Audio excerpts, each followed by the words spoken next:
ओम श्रीमद् वाल्मीकि रामायणे किष्किंधा कांडे षोडशः सर्गः। वाली का तारा को डांट कर लौटाना और सुग्रीव से जूझना तथा श्री राम के बाण से घायल होकर पृथ्वी पर गिरना। तामेवं ब्रुवतीं तारां ताराधिपतिं निभाननां वाली निर्भर्त्से आमास वचनम चेदमब्रवीत्। तारापति चंद्रमा के समान मुख वाली तारा को ऐसी बातें करती देख वाली ने उसे फटकारा और इस प्रकार कहा। कर्जतोस्य सुसंरब्धं भ्रातु शत्रोर्विशेषतः मर्शयिष्यामि केनापि कारणेन वरानने। इस गरजते हुए भाई की जो विशेषता मेरा शत्रु है, ये उत्तेजना पूर्ण चेष्टा में किस कारण से सहन करूँगा। अधर्षितानां शूराणां समरेश्व निवर्तिनां दर्शनामर्षणं भीरु मरणा ततिरिच्यते। भीरु जो कभी परास्त नहीं हुए और जिन्होंने युद्ध के अवसरों पर कभी पीठ नहीं दिखाई, उन शूरवीरों के लिए शत्रु की ललकार सह लेना मृत्यु से भी बढ़कर दुखदायी होता है। सोढ़ुम न च समर्थोऽहं युद्धकामस्य संयुगे सुग्रीवस्य च संरंभम हीनग्रीवस्य गर्जितम। यह हीन ग्रीवा वाला सुग्रीव संग्राम भूमि में मेरे साथ युद्ध की इच्छा रखता है।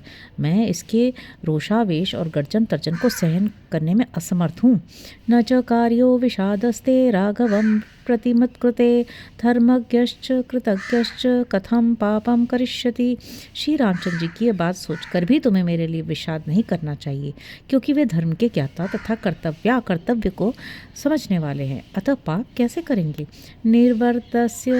निवर्तस्व सहस्त्रीभिः कथं भूयोऽनुगच्छसि सौहृदं दर्शितं वतावन्मयि भक्त्स्वया कृता प्रतियोत्स्याम्यहं गत्वा सुग्रीवं जहि संभ्रमं दर्पं चास्य विनेष्यामि न च प्राणैर्वियोक्ष्यते।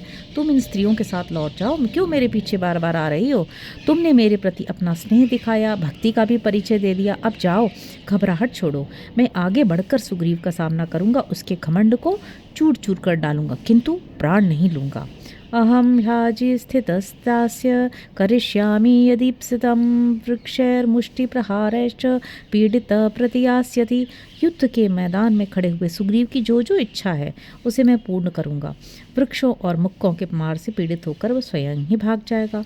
न मे गर्वितमायस्तं सहिष्यति दुरात्मवान् कृतं तारे सहायत्वं दर्शितं सौहृदं मयि। तारे, दुरात्मा सुग्रीव मेरे युद्ध विषयक दर्प और आयास उद्योग को नहीं सह सकेगा। तुमने मेरी बौद्धिक सहायता अच्छी तरह कर दी और मेरे प्रति अपना सौहार्द भी दिखा दिया। शापितासि मम प्राणैर्निवर्तस्व जनेन च अलम जित्वा निवर्तिष्ये तमहं भ्रातरं रणे। अब मैं प्राणों की सुगंध दिलाकर कहता हूँ कि अब तुम इन स्त्रियों के साथ लौट जाओ। अब अधिक कहने की आवश्यकता नहीं है, मैं युद्ध में अपने उस भाई को जीत कर लौट आऊँगा। तं तु तारा परिष्वच्य वालिनं प्रियवादिनी चकार रुदती मंदम दक्षिणा सा प्रदक्षिणम। यह सुनकर अत्यंत उदार स्वभाव वाली तारा ने वाली का आलिंगन करके मंद स्वर में रोते रोते उसकी परिक्रमा की। ततः स्वस्ययनं कृत्वा मंत्रविद विजयशिणी अंतपुरम स स्त्रीभिः प्रविष्टा शोकमोहिता। वह पति की विजय चाहती थी और उसे मंत्र का भी ज्ञान था, इसलिए उसने वाली की मंगल कामना से स्वस्ति वाचन किया और शोक से मोहित हो वह अन्य स्त्रियों के साथ अंतपुर को चली गई। प्रविष्टायां तो तारायां सहस्त्रीभिः स्वमालयं नगर्या निर्ययो क्रुद्धो महासर्प विश्वसन। स्त्रियों सहित तारा के अपने महल में चले जाने पर वाली क्रोध से भरे हुए महान सर्प की भांति लंबी सांस खींचता हुआ नगर से बाहर निकला।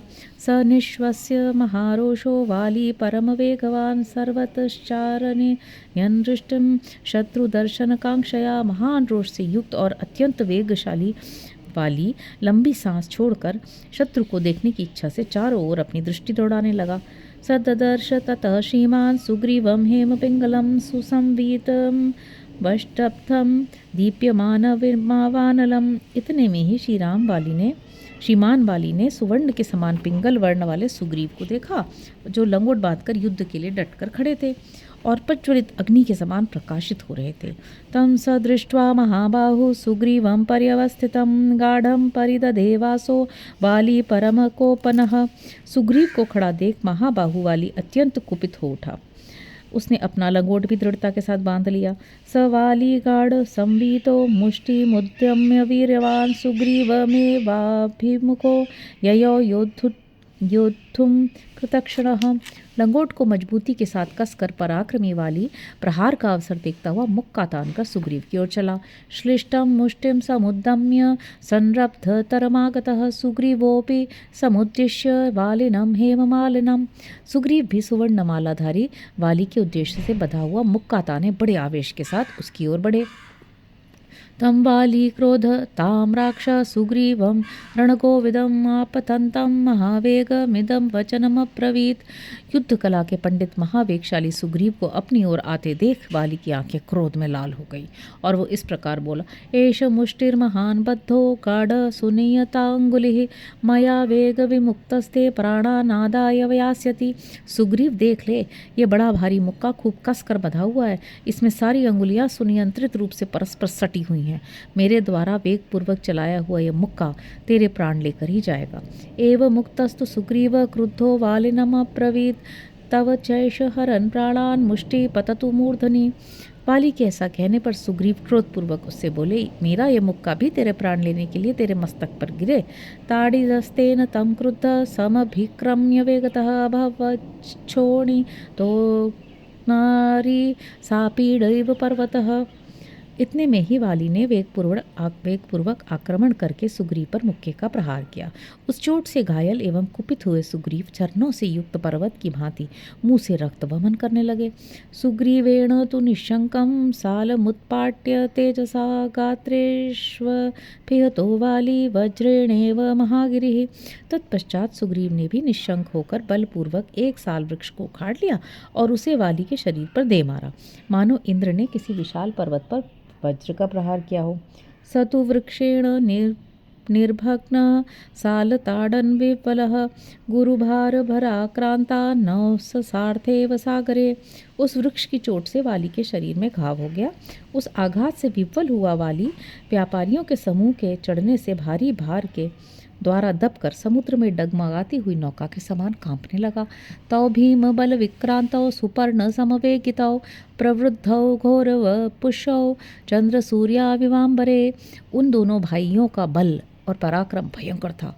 दोनों ही वेग में गरुड़ के समान थे। वे दोनों भयंकर रूप धारण करके बड़ी जोर से जूझ रहे थे और पूर्णिमा के आकाश में चंद्रमा और सूर्य के समान दिखाई देते थे। परस्परम मित्रघ्नौ छिद्रान्वेषण तत्परौ ततो वर्धत वाली तो बलवीर्य समन्वितः सूर्यपुत्रो महावीर्य सुग्रीव परिहीयत। वे शत्रुसूदन वीर अपने विपक्षी को मार डालने की इच्छा से एक दूसरे की दुर्बलता ढूंढ रहे थे, परंतु उस युद्ध में बल विक्रम संपन्न वाली बढ़ने लगा और महापराक्रमी सूर्यपुत्र सुग्रीव की शक्ति क्षीण होने लगी। वालिना भग्न दर्पस्थु सुग्रीवो मंद विक्रमः वालिनं प्रति सामर्शो दर्शयामास राघवम। वाली ने सुग्रीव का घमंड चूर कर दिया, उनका पराक्रम मंद पड़ने लगा। तब वाली के प्रति अमर्ष में भरे हुए सुग्रीव ने श्री रामचंद्र जी को अपनी अवस्था का लक्ष्य कराया। वृक्षै सशाखै शिखरैर्व्रजकोटि निर्भनखै मुष्टिभिर्जानुभिः पद्भिर्बाहुभिश्च पुनः पुनः तयोर्युद्धम भूतघोरम वृत वासवयोरिव। इसके बाद डालियों सहित वृक्षों, पर्वत के शिखरों, वज्र के समान भयंकर नखों, मुक्कों, घुटनों, लातों और हाथों की मार से उन दोनों में इंद्र और वृत्रासुर की भांति भयंकर संग्राम होने लगा। तौ शोणिताक्तौ युध्येतां वानरौ वनचारिणौ मेघाविव महाशब्दैस्तर्जमानौ परस्परम। ये दोनों वनचारी वानर लहूलुहान होकर लड़ रहे थे और दो बादलों की तरह अत्यंत भयंकर गर्जना करते हुए एक दूसरे को डांट रहे थे। हीयमानमथा पश्यत् सुग्रीवं वानरेश्वरं प्रेक्षमाणं दिशश्चैव राघव स मुहुर्मुहुः। श्री रघुनाथ जी ने देखा वानर राज सुग्रीव कमजोर पड़ रहे हैं और बारंबार इधर उधर दृष्टि दौड़ा रहे हैं। ततो रामो महातेजा आर्तं दृष्ट्वा हरीश्वरम सशरम वीक्षते वीरो वालिनो वधकांक्षया। वानर राज को पीड़ित देख महातेजस्वी श्री राम ने वाली की वध की इच्छा से अपने बाण पर दृष्टिपात किया। ततो धनुषि संधाय शरमाशी विशोपमं पूरयामास सच्चापम कालचक्रमिवान्तकः। उन्होंने अपने धनुष पर विषधर सर्प के समान भयंकर बाण रखा और उसे जोर से खींचा, मानो यमराज ने काल चक्र उठा लिया हो। तस्य जातल घोषेण तस्ता पत्र रथेश्वराः प्रदुद्रुवुर्मृगाश्चैव युगान्त इव मोहिताः। उसकी प्रत्यंचा की टंकार ध्वनि से भयभीत हो बड़े बड़े पक्षी और मृग भाग खड़े हुए। वे प्रलय काल के समय मोहित हुए जीवों के समान किंकर्तव्य विमूढ़ हो गए। मुक्तस्तु वज्र निर्घोष प्रदीप्ताश निसन्निभा राघवेण महाबाणो वाली वक्षसि पातितः। श्री रघुनाथ जी ने वज्र की भांति गड़गड़ाहट और प्रज्वलित अशनि की भांति प्रकाश पैदा करने वाले वह महान बाण छोड़ दिया और उसके द्वारा वाली के वक्षस्थल पर चोट पहुंचाई। ततस्तेन महातेजा वीर्ययुक्त कपीश्वर वेगेनाभेदो वाली निपपात महीतले। उस बाण से वेग पूर्वक आहत हो महातेजस्वी पराक्रमी वानर राज वाली तत्काल पृथ्वी पर गिर पड़ा। इंद्रध्वज इवोद्धूत पौर्णमास्यां महीतले आश्वयुक्त समये मासी कृत श्री को विचेतनः बाष्प संरुद्ध कंठस्तु वाली चार्त्वस्वर शनय। आश्विन की पूर्णिमा के दिन इंद्रध्वजोत्सव के अंत में ऊपर फेंका हुआ इंद्रध्वज जैसे पृथ्वी पर गिर पड़ता है, उसी प्रकार वाली ग्रीष्म ऋतु के अंत में श्रीहीन अचेत और आंसुओं से गदगद कंठ हो धराशायी हो गया और धीरे धीरे आर्तनाद करने लगा।